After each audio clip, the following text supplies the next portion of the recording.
Hi, Mr. G with another tutorial. Today we're going to talk about how to make a stop motion animation like a Lego, like this Lego Stormtrooper, do a backflip and look totally awesome.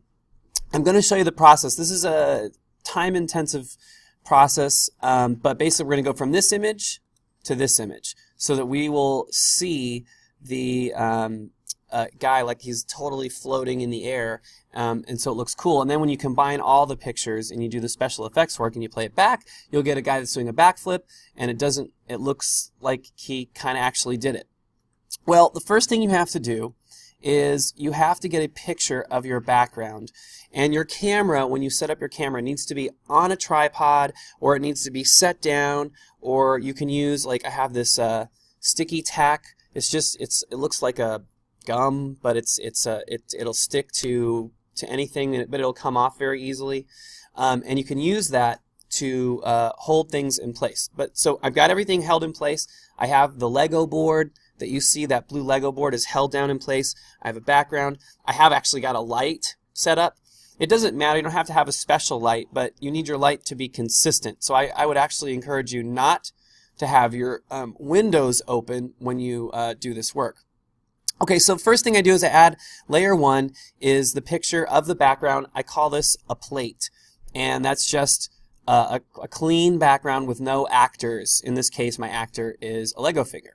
Now, here is the Lego figure. I took a picture and I posed him, and I have him, and there's actually several more pictures. I have a whole series of pictures, and I'll let you just take a look at these.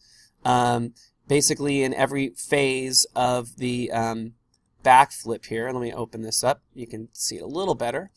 And as soon as he gets airborne, I put him on Legos.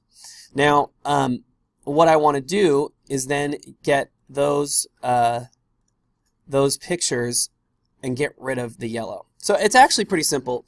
I put on the top layer, I put the picture with the thing, and on the bottom layer, I have the clean background. So on this layer here, I am going to erase this layer, and if I erase, you're going to see, there we go, it's disappearing, and it looks like it's magic, but really I'm erasing the top picture, and you can even see that the picture is disappearing. In fact, I'll turn this one off, and you can see the hole I'm making in this picture, but underneath it is an identical picture. Now, it is not completely identical. If you can see, there's a right here, there's a shadow of the yellow block, so I'm going to erase all that yellow shadow, and then I'm going to get up here, and I'm going to be very careful because I don't want to accidentally erase my Stormtrooper, and I'm going to use the magnifying glass tool, and I'm going to zoom in as close as I can to really see, you can see it. There's even some yellow reflection on him, but I'm not going to worry about fixing that yellow reflection.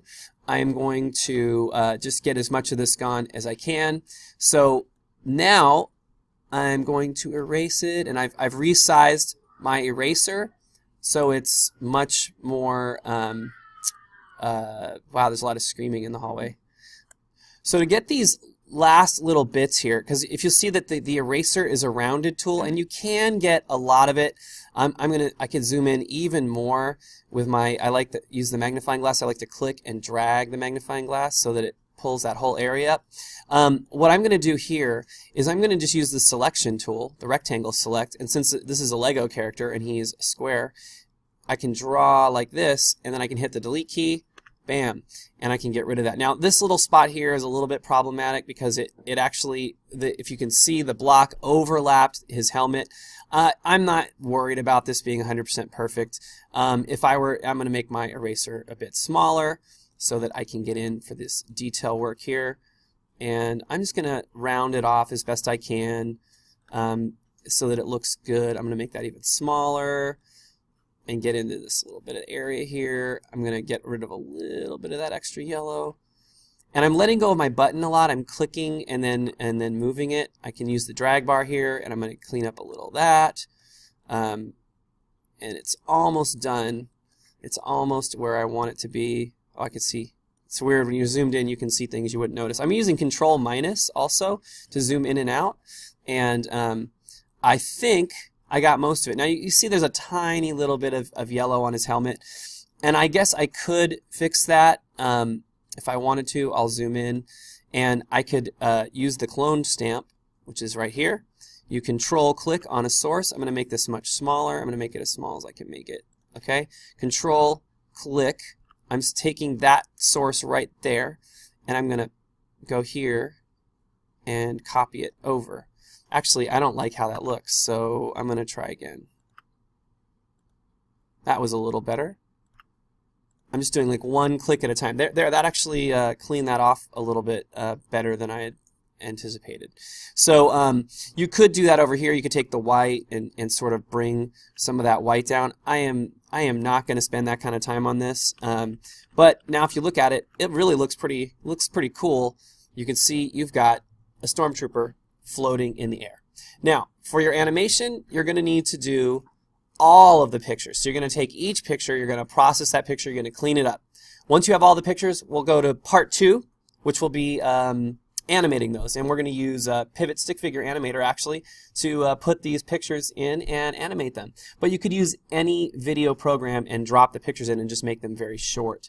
Anyway, thanks for watching. This is Mr. Giles with a animation tutorial.